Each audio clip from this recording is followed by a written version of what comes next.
I don't know if others can hear me. It looks like I'm coming through. So thank you, everyone, for joining us. This is CASAA's inaugural Twitter space.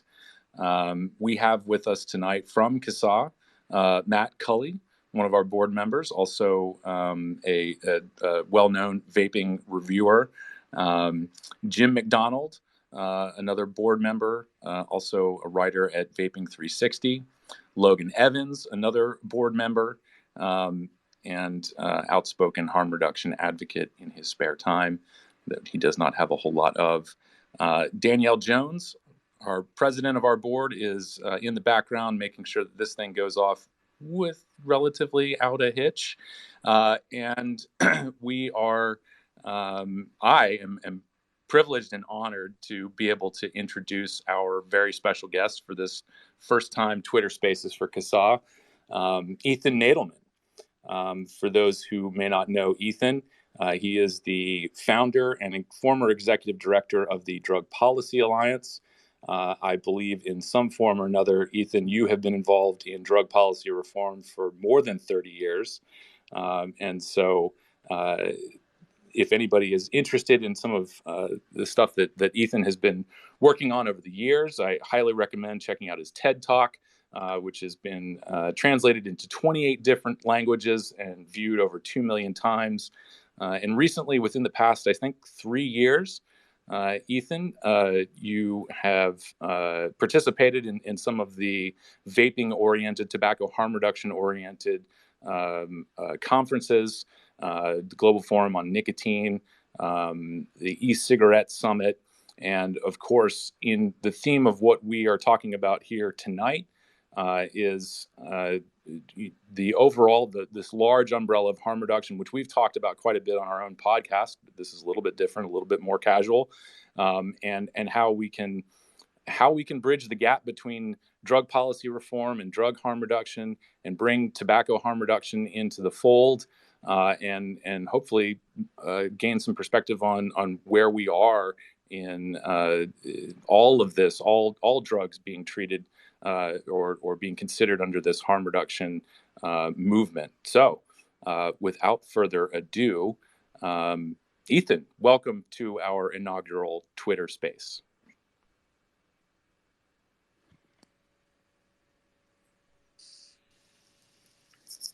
So I think all Ethan needs to do is just... Yeah, you just have to unmute yourself, Ethan. Yeah, it's just the little speaker button. That's a good idea. Now can you hear me? Yep. Okay. And it's coming through okay on this? I can hear you. Okay, cool. Well, Alex, thank you for the introduction, and Matt for inviting me to do this. And so I'll just riff for a couple of minutes on this, and happy to just join the discussion thereafter. So I think let me just zoom right in on the issue about people and leaders in the field of illicit drug harm reduction, and what the issues are with them vis-a-vis getting more engaged in tobacco harm reduction. I think the first thing to appreciate is that there are a number of people who were sort of key global leaders on illicit drug harm reduction, who are very committed to this, right? So Pat O'Hare, who founded the International Harm Reduction Association, which renamed as Harm Reduction International, is supportive. Jerry Stimson obviously went from a distinguished career of being a drugs and AIDS researcher in the UK to becoming the second director of Harm Reduction International, and then obviously deeply involved with his Global Forum on Nicotine. Alex Wodak in Australia is quite passionate about this issue. And in Vancouver, I'm just spacing on his name now. Some of you may know. Mark Tyndall, who's very engaged in the illicit harm reduction and in this issue as well. So there's a number, I'm forgetting about some others, but there's a number of people who just basically get it. And they're drawn to it for the same reasons that I am, one of which is that harm reduction obviously applies not just to illicit drugs, but to a wide range of illicit substances and activities. So it just makes sense.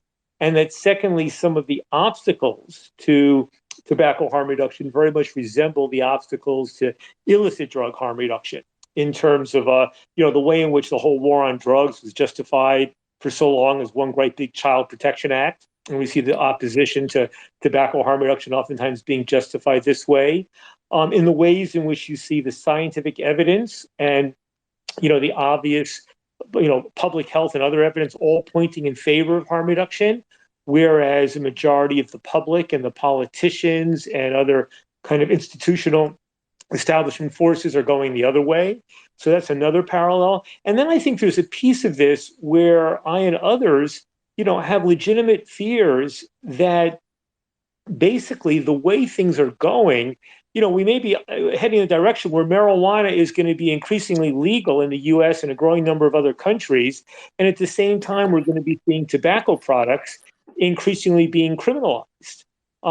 And this, by the way, does get into a related issue. It's a tangent for now. We come back to it, which is that I think, although we're seeing many of the harm reduction products being banned in the US and other countries right now, one of my fears is that we're going to see the prohibition, more likely, I think, is to see cigarettes themselves being prohibited. And although I hate cigarettes with a passion, I think prohibition of them would be a disaster and could really result in if we take the global tobacco prohibition thing too far, we really could land up replicating, if not on a bigger level, all of the harms associated with the war on drugs over the last 30, 40, 50 years. So I have made some efforts since I stepped down from running Drug Policy Alliance almost 5 years ago. I had paid attention to this issue for quite a while, and I'd given it more attention in my last years running Drug Policy Alliance. But when I stepped down, this issue really engaged me, as Alex said. And so I'll tell you, when I talk, say, with the current head of Harm Reduction International, or with folks at Drug Policy Alliance, and I'm not currently in touch with the folks at Harm Reduction Coalition, which is the leading U.S. organization focused on harm reduction. DPA, Drug Policy Alliance, is focused more broadly. What I find really is there's a few things going on there. They oftentimes get it. They get that the same principles apply, that the evidence arguments apply. They more or less get it. I think what stops them to some extent is first that these are by and large organizations with relatively modest budgets. I mean, not as modest as we have in the tobacco harm reduction advocacy area, but still relative to, social justice organizations, relatively modest. So first, it's hard to prioritize the issue. The second fact is that the role of criminalization and the negative consequences of criminalization in terms of people being arrested, incarcerated, all of that, it's not that substantial as yet. And we can point to bits of evidence here and there, but it's not a huge variable as yet. And thirdly, when it comes to issues around, the negative consequences of black market, so far the black market in tobacco products broadly is even within the tobacco control field is seen as an important issue, but not of the magnitude that it has been in the illicit drug issue. And then I think the last piece of it here is that the tobacco debate and harm reduction area, there's not a major racial justice component to it. I mean, the issues of drug policy reform and also harm reduction, issues of race and racism are woven deeply into everything about it, from you're looking at who's incarcerated, who's disproportionately affected, all these sorts of things. And in recent years, because racial justice has been so prominent in American politics and culture, it's assumed even a larger role in drug policy reform and illicit drug harm reduction. And also because oftentimes the leadership of these organizations is quite embedded in the kind of, left, sort of the more left progressive-y element of the left wing and the Democratic wing of American politics. And when it comes to this issue, I mean, obviously there's a race issue over menthol, but that's one, of course, where the black community is split between a sort of paternalistic black public health establishment that favors the bans and the more social justice civil rights organizations that oppose the bans by and large, and see the Eric Garner type situations proliferating dramatically. And then there's another little piece of this thing that involves access to public housing. and people being pushed out of public housing for smoking and or vaping. But by and large, the racial justice piece is not really substantial.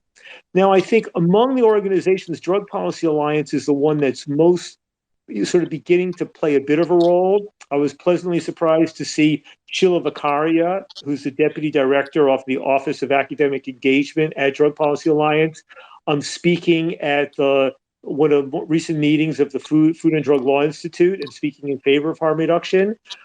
They did at their last biennial conference have a panel there where I spoke and some others spoke.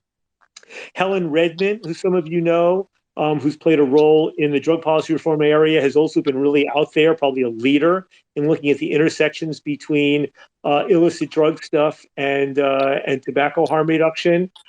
So there are some elements of this emerging. And I'll just finish by saying, one of the things I was pleasantly surprised by a few weeks ago, many of you may know I'm now hosting a podcast called PSYCHOACTIVE, and I went in and recorded an episode of it at the first overdose prevention center, or what are sometimes called drug consumption rooms or safe injection rooms. The first one opened in the United States, which opened up in East Harlem in New York a couple months ago. And I walk in the door, and this is a program for people who are illicit drug users, and it's trying to keep them alive and keep them safe. And as I walked in the front door, there was a poster basically saying, if you smoke cigarettes, consider vaping. It's 95% safer. We can help you. And Helen Redmond's name at the bottom of this thing. So it was nice to see that these overlaps are beginning to make inroads, at least at a few of the harm reduction programs that are operating in communities around the U.S. So let me stop there and just step back a bit for the broader conversation. Yeah, I'll chime in here. Also, I see Helen's in the chat, so if she wanted to speak by chance, feel free to raise your hand too, and we can make you a speaker. I also think there's just some lack of understanding too between the two camps on both sides. I think a lot of vapors don't understand the overarching principles of harm reduction, and we saw some of that with some of the drama surrounding the crack pipes a week or two ago. And then, I think that the bigger harm reduction, world groups like DPA and whatnot, I think we're kind of like the outcast of the harm reduction community, maybe because we're already selling products. There's businesses getting rich on some of these products, and there's the big tobacco element. And I think that could kind of muddy the waters and turn some of them off as well. I'm not sure. What do you think, Ethan? I mean, Matt, you're right. I can't believe I forgot to make that point. But obviously, the issue of big tobacco and all the fears about being in, them being in bed and all this sort of stuff, it is in fact a huge issue. I mean, there's something analogous here in terms of what's happened with the pain advocacy groups, where the people advocating on behalf of people who have chronic pain and are successfully being treated with opioids. One of the things that's happened in the whole opioid epidemic is that the pendulum has swung so far from, on the one end, 10, 15 years ago, overprescribing opioids for chronic pain in ways that are really not appropriate and created a lot of problems, to now being unwilling to prescribe opioids. And sometimes you have people who have been maintained successfully on opioids to deal with their chronic pain without negative consequences, who are living very successfully as pain patients, taking daily opioids, but still working, leading normal lives, and actually having problems, accessing their opioid medications. And many of you may be familiar with now, with the way in which physicians won't even give, a small prescription for half a dozen opioids after minor surgery, things like this.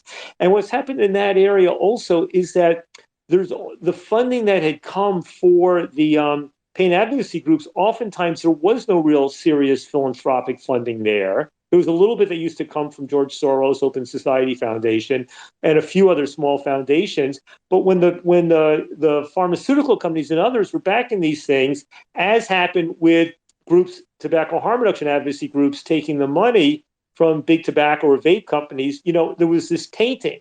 And so you have something, quite similar happening there as well. But I will tell you I mean, one way I pressed this point with one of the leaders of a harm reduction organization, and we were getting to the issue. I mean, obviously, some of the advocates in this area don't take any money from big tobacco or the vaping companies, and some do. But I said to this harm reduction leader in the illicit drug area, I said, let me ask you something. If the narcos in Mexico were offering funding to pay for clean needles and sterile syringes and naloxone for harm reduction programs, would you turn it down? Would you tell those programs not to take it? And she said, no, of course not. Ultimately the bottom line objective here is protecting people's health and well-being, keeping them alive. And so I've made the same point there that, ultimately, yes, there are risks of being corrupted by taking the money from big tobacco and all this sort of stuff. But ultimately, there's a broader objective here that, I was talking about, for example, about the Foundation for a Smoke-Free World and the issues that they've dealt with, and to some extent that Jerry Stimson's dealt with at his organization. That we have to keep our eye on the bottom line about this stuff.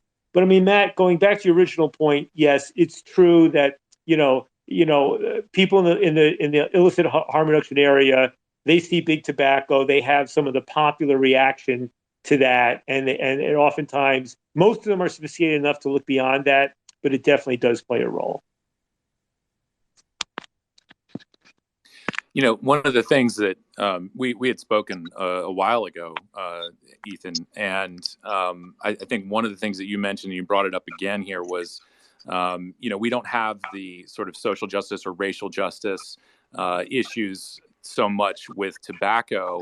And unfortunately, we sort of have to wait until it becomes an issue. We have to start seeing state troopers or local sheriffs with card tables and lots of vape gear on top of it, posing for the local newspaper. And just within the past, 24 hours, we're seeing a couple of articles where, we have kids that went to the hospital because they were likely using adulterated vape pens with THC or whatever in them. Another article is coming out about strip searches in a school in Wisconsin. I'm sort of curious. Is any of that striking a chord with people that we are actually starting to see merchandise laid out on card tables, just like we do in the normal drug war? Well, you remember there was that video that went around a year or two ago about a couple of young black kids who, some cop told them to put out their vape and they kind of talked back. And the next thing, I think they were being arrested. So that kind of thing made the rounds, and it has an impact because it's so similar to what was going on with marijuana for so long, where, you had those kind of interactions between cops and young men, mostly young black and brown men. And so that does make an impact. And I remember there was a piece I read a few years ago, a long article about the number of kids getting expelled from schools, in term because of vape stuff. Or then I think there was a tweet today that I can't remember who it was from. I think Greg Conley sent it around about kids supposedly being strip searched in a school for vape equipment. So that definitely is a way to sensitize the broader drug policy reform, illicit drug harm reduction reform community. I think we are heading, as these bans, we'll have to see what happens with the whole e-cigarette thing. But, and all the politicians, are basically saying, we're not really going to be busting people for this stuff. But when you start banning things, at some point, the people charged with enforcing these laws, no longer know or remember what the politicians originally said about this stuff. It's part of what happened with the drug war. In the beginning, nobody was thinking about, when we went from many of these drugs that are now illegal being legal, people didn't think it would lead to mass arrests and 1.5 million Americans being arrested each year and 500,000 people behind bars. It's a kind of sneaky and insidious way in which it does come in. So I think definitely the more these kinds of cases of the police getting involved in enforcing anti-tobacco, or vaping possession laws, as those happens, it makes a lot of sense to blast those things out as broadly as possible, and to do whatever you can to make sure the folks in the illicit drug world know about this. Yeah, for sure. I think we try to do our part, and a lot of dedicated tweeters in the harm reduction area or tobacco harm reduction are certainly good about pointing all that stuff out. I forgot my question. Matt, do you have anything? Well, I was just going to point out, we definitely don't have some of the same racial components as illicit drugs do.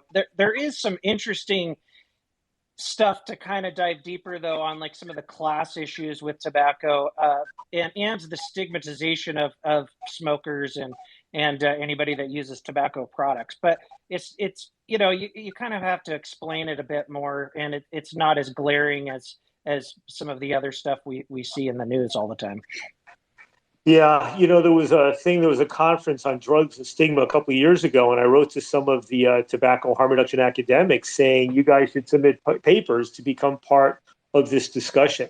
So I think it is important. But there's another group, sort of an online group called Changing the Narrative, which is trying to, create guidelines and encourage journalists to stop using words like addict and stop using dumb words to talk about drug stuff that don't help advance the debate or help advance sensible policy. And some of the folks I think in that group are knowledgeable about the tobacco stuff as well. But it's look, it's a challenge. Look, as you were also saying, saying Matt, on the other hand, I realize that there are people in the tobacco harm reduction field who are going like, what do we have to do with heroin, cocaine, or methamphetamine? Or even some people may think that about marijuana. And I think for folks who are thinking that way, it's really important to understand that, in the same way that vaping, nicotine is dramatically safer than cigarettes. Well, ditto, there's a huge world of difference between taking methadone or taking pharmaceutical heroin and taking heroin that's purchased from the street.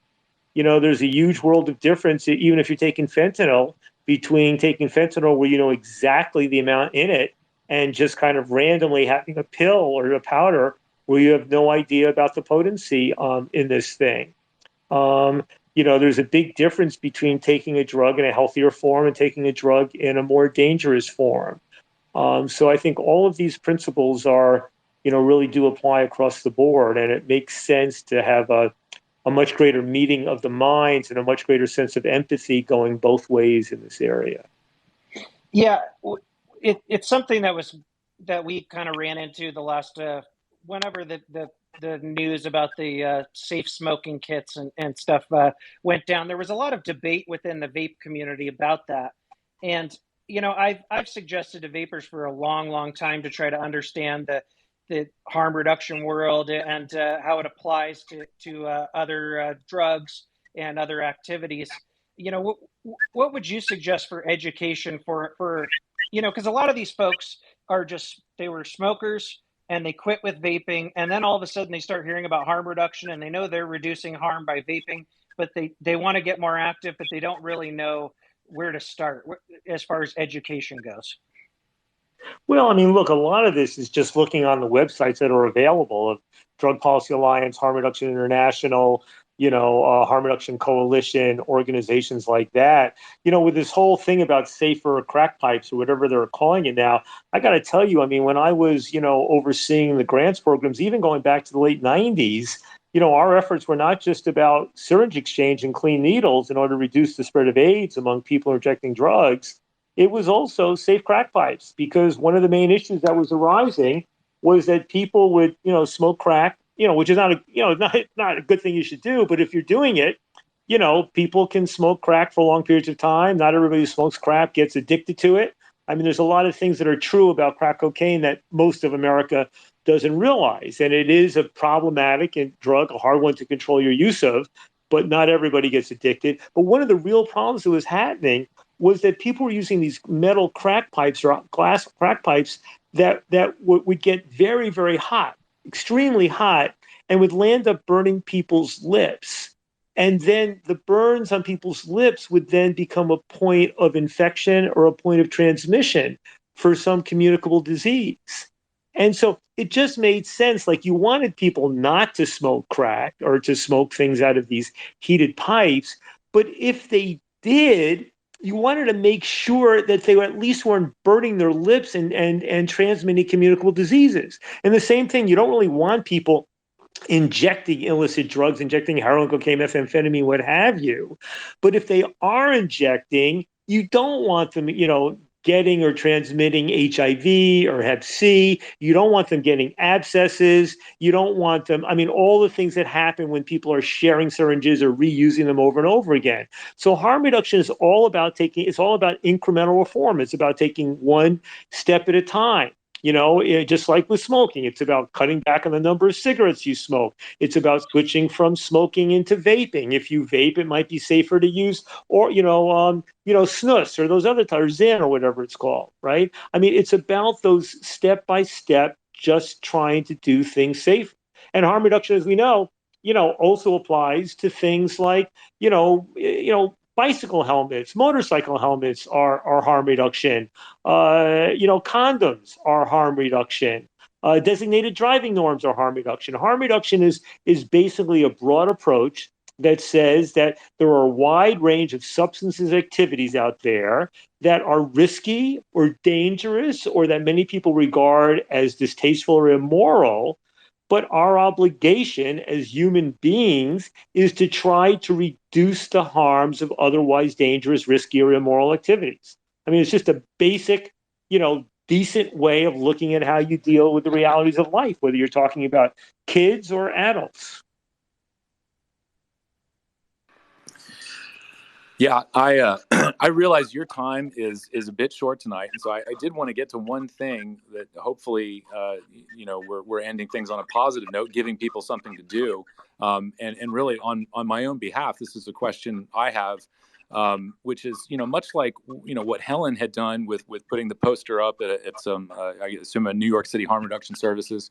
There are other harm reduction services, other harm reduction organizations throughout New York State, and I'm sure everyone else's state.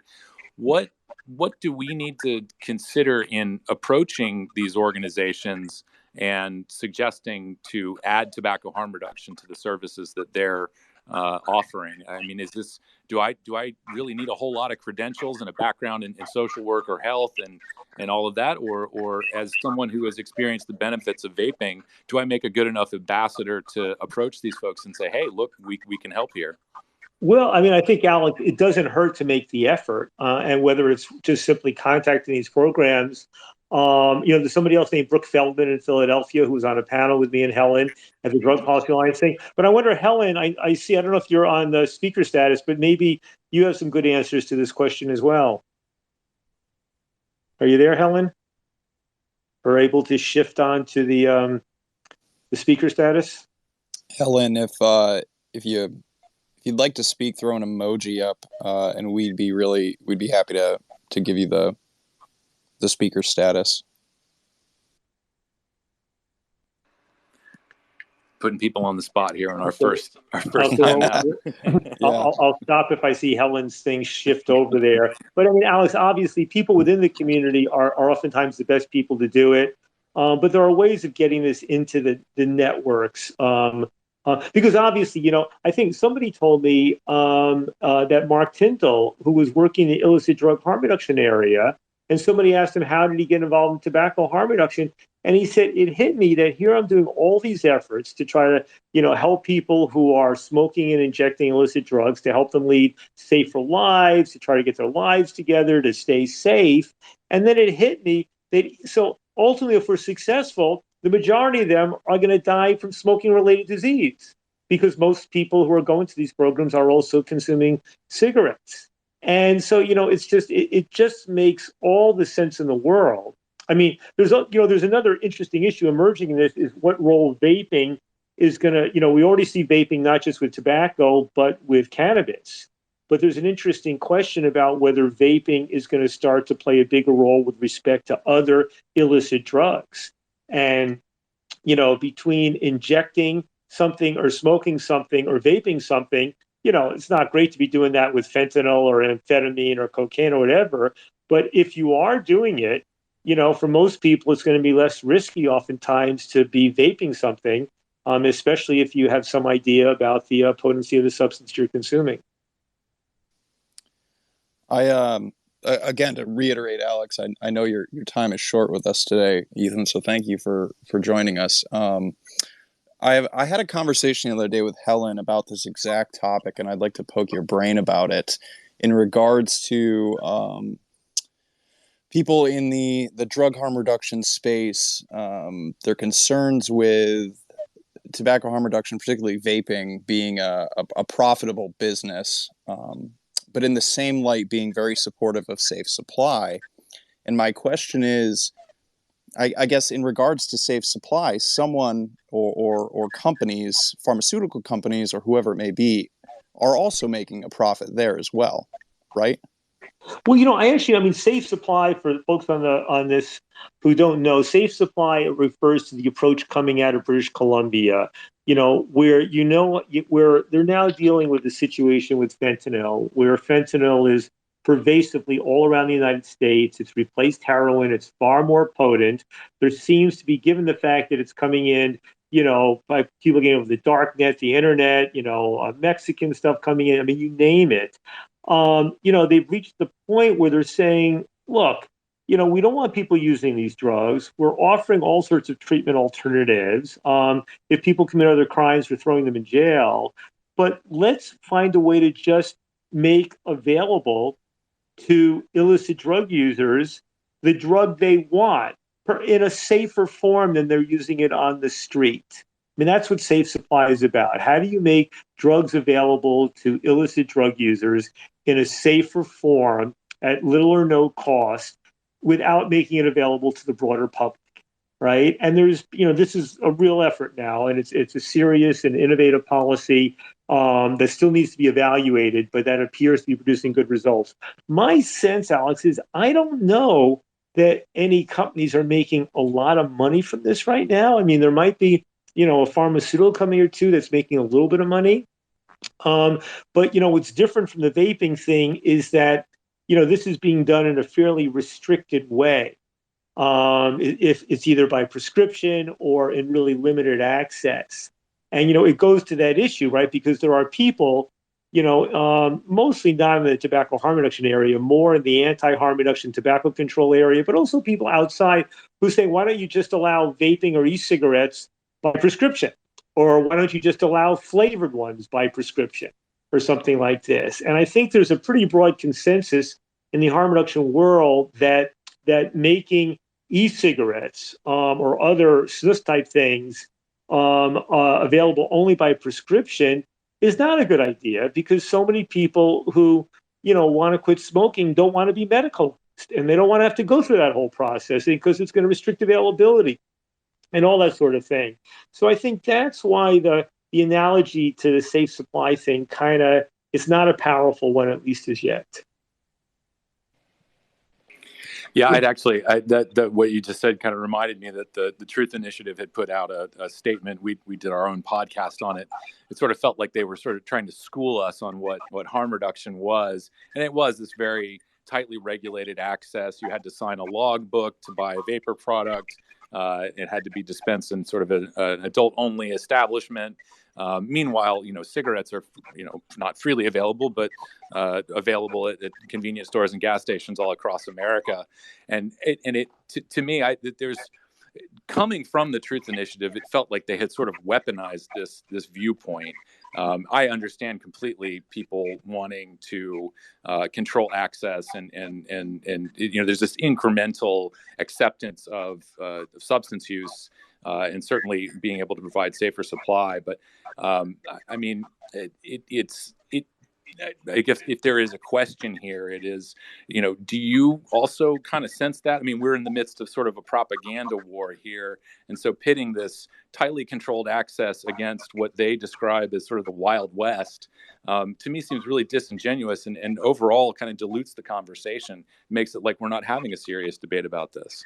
Well, there was a period when some of the abstinence-only drug warrior types, or the ones who were, not drug warriors, but only supported abstinence-only treatment and stuff like that, where they tried to co-opt the phrase harm reduction. And they tried to say that, locking people up was harm reduction, abstinence-only was harm reduction, I mean, blah, blah, blah, blah, blah. And that ultimately didn't get very far. And I think when I look at what the Truth Initiative put out on this sort of stuff, they see harm reduction as gaining ground. They see that, even though the politics are difficult, they see that the FDA is probably moving in the direction of approving, very gradually, all too incrementally, all too gradually, a growing number of harm reduction products. They, the smarter ones know that the science is on our side. And so I think they're putting through, as you pointed out, Alex, a very disingenuous and hyper-controlled version of harm reduction that's really inconsistent with the broader principles about harm reduction. Because one of the core principles of harm reduction in the illicit drug area is that it's about the empowerment of individuals. It's about letting individuals take greater control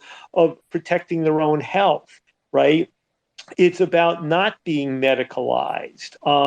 And so for Truth Initiative, I think they were finding they had their own political need to try to co-opt this in a way. But you can see that, it is, I think, highly disingenuous on their part. I mean, look, let me just say, there are interesting policy questions, right? Because we know that in trying to deal with the broader politics of how do you restrict access, theoretically, to young people while making these readily available to adult smokers so they can quit and then stay quit, there are interesting questions like, are there ways to make, the flavored e-cigarettes,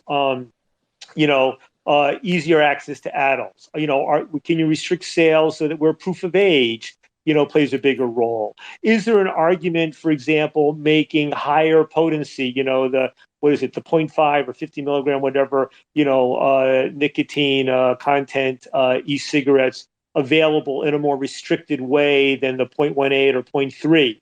In the UK, I think, right, there's nothing more than, 0.3 or something like that. So there are interesting kind of potential compromises, which involve, might possibly involve, some element of, of prescription or more restrictions. But I think, essentially, I don't think the Truth Initiative, I think so long as they feel between the campaign for tobacco-free kids and Truth Initiative and with all the Bloomberg-funded folks, so long as they feel that they have such a dominant hand that they don't even need to debate or talk with us or compromise, I don't think they're going to do so. I think it's only as our hand gets stronger will that other side be forced to come along to engaging the dialogue on our terms. Well, and to build on that point of what Alex was saying, we also have, it doesn't help matters and it muddies the waters more when we see, Bloomberg groups like Vital Strat funding illicit drug harm reduction and then funding vape bans in third world countries and stuff. Like it's 100% complete hypocrisy. Well, and in some ways I feel like it's like driving kind of a fence between the two groups, and maybe that's something that they wanted. Well, Matt, I have to tell you, quite a number of people who work for Bloomberg's Vital Strategy on the illicit drug harm reduction stuff used to work for me at Drug Policy Alliance. And so there are people working there who know exactly how fucked up this is, right? Yeah. But, this is where the directive is coming from the top. It's Bloomberg listening to Matt Meyer, and it's Tom Frieden and other key people. And, I think there's not really an interest in having open discussion or debate there. I think some people realize how incongruous the whole thing is to, Bloomberg, those guys are not exactly cutting edge on illicit drug harm reduction, but they are really, they are committed. And Bloomberg is putting tens of millions of dollars into overdose prevention and some stuff in the needle exchange. Now, they're not bold, not boldly advocating for broader decrim and more cutting edge harm reduction of the type we see in Europe and such. But it is incongruous in that way. And, I'm trying to do what I can to change that, but it is a challenge. Yeah. One last note. I know that I think you're about ready to step out. Yeah. this is all so very deeply entrenched in humanity and civilization. And I guess maybe just a note that was rattling around in my brain was, oftentimes I think folks have referred to a counterblast to tobacco. Was it King Charles IV wrote this in 1604? And we brought this up a lot because people sort of talk about how, this tobacco control is a relatively new thing. But no, this has actually been going on for hundreds of years. And in that, in what he wrote, he's actually, I believe, one of the earliest people who, it's not really code what he wrote, but coming from the king, it carries some weight. He's one of the earliest people who, at an administrative level, or whatever executive level, invoked racism to discourage people from using tobacco of all things. And so the trope about how drugs turn you into a wild savage and all of that traces back hundreds of years, if not earlier, to how the Western world received tobacco. I just always thought that was interesting, and so whenever the talk about the racism issue with the drug war comes up, it's a lot more deeply embedded than I think even folks in the drug policy space understand. Yeah, well, listen, I mean, Alex, it even goes back. I mean, you go back 400 or 500 years when the Spanish were colonizing and conquering Latin America, and when they would see the indigenous people with this big bulge in their cheek, chewing coca, which was part of their indigenous traditions, and in many respects was a relatively healthy thing for them to be doing. I mean, the net health impact of chewing coca is by and large a positive health impact, apart from the sort of line that's used to get the cocaine to come out of it. But I mean, it was banned, and so that whole notion of if you look, a lot of it always has this kind of paternalistic and sometimes racist element to what's going on here. Now, I do think that the class dimension of this thing, I remember at one point I was going to make an effort to try to get to Bernie Sanders through, because I had been able to advise him a bit on marijuana policy about 6 years ago, and to try to get him on the vaping issue and to see the potential. But I do think one way or another, we have to find some Democratic, champions on this. I mean, there are some Republicans there, but nobody running that hard with it on the vaping issue. I've had a chance to put this issue in the ear of some Democratic politicians that I know from my work on drug policy reform. But it's, damn, this is a really tough effort. And I've been calling them out at times saying, look, here you've been my allies on medical marijuana legalization, syringe exchange, overdose prevention, harm reduction, blah, blah, blah, blah. But why are you leading the charge? As a progressive Democrat, why are you leading the charge for banning vaping? And, ultimately, none of them could defend their position, obviously. They just got caught up in the politics of this thing. And that's the thing that obviously we have to do what we can to, just by hammering away. I mean, quite frankly, I think about getting involved in the drug policy reform struggle back in the late 1980s at the height of the drug war. I mean, it's kind of the lens in way I look at this fight over tobacco harm reduction, which is it seems overwhelmingly daunting at this time. But the fact of the matter is that when you have the science, when you have the evidence, when you have the issues of empathy and logic on your side, I mean, on one level, you sort of fundamentally know you're ultimately going to prevail. The question is how do we ultimately expedite, the amount of time that it takes us in order to prevail? Yeah, I think that's an excellent point, and I know I've kept you a little bit longer than you had agreed to. So we'll let you get back to your evening, and thank you very much for joining us. Well, thank you, Alec. Thank you, Matt, and it's good to see some of the other names I know on this call. Okay, you take care and good luck with everything. Have a good one. And by the way, you guys all know about the burnout workshop that I think INCO is doing in a couple of weeks. I am signed up for it for sure. Okay, maybe just make sure that all the CASAA folks know about that. And once again, I assume most of you know about my podcast, Psychoactive, where I have had Clive Bates on and I've had Matt on, and I'll be doing this issue in the future. But for people in the vaping issue who want to understand more about drug policy and illicit drug harm, I strongly encourage you to listen to some of the episodes of Psychoactive. So my own plug, but thanks for inviting me, Matt and Alex, and good luck. Thanks, Ethan. Thanks for joining us. Bye-bye. And we can hang out for a few more minutes here because I think there was a question in the tweet. And also, like Ethan was saying, definitely check out his podcast because you will learn a lot. I've learned quite a bit from it, and some of those episodes were very, very interesting. Alex, do you have the question in front of you? I don't Somebody think I do. Let me look for it here. One tweet shared in this space. That's all I got. This is now that Ethan's gone. This is where the professionalism breaks down. It looks like there was one, and it looks like it got. I've got it if you guys want me to read it. Oh, yes, please. Okay, go ahead. So there were two tweets, but he kind of clarified. I'm going to paraphrase, but I think the question is essentially that it seems that most vapors may have a difficult time processing addiction to, quote, hard or illicit drugs being connected to their vaping habits, many of whom are still, in denial that they were addicted to cigarettes. And so he's asking, what our opinion is on that and how we might be able to help bridge that gap and help people who vape see that people who use, drugs or illicit drugs are sort of in the same space. Well, yeah, go ahead.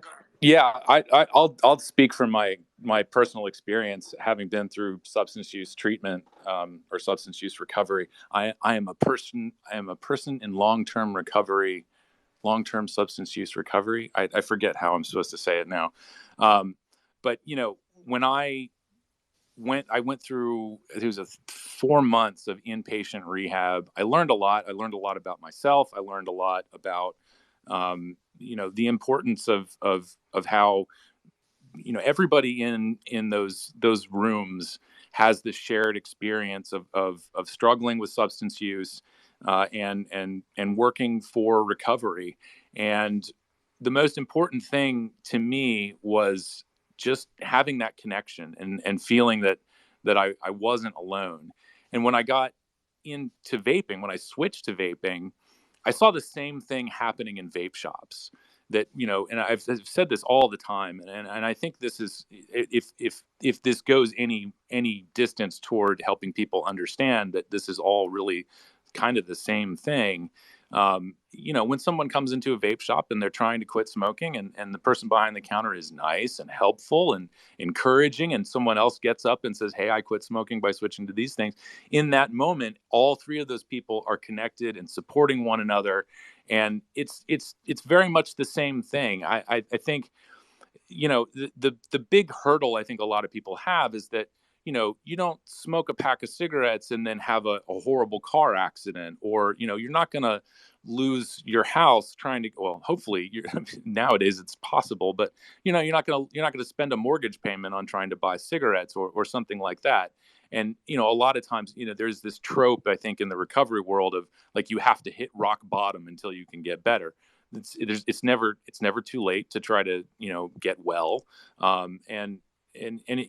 We don't have to experience these horrible disasters in order to accept the fact that we have a problem with a particular drug, that it's starting to rule our lives, that our lives are becoming unmanageable, and that we need help.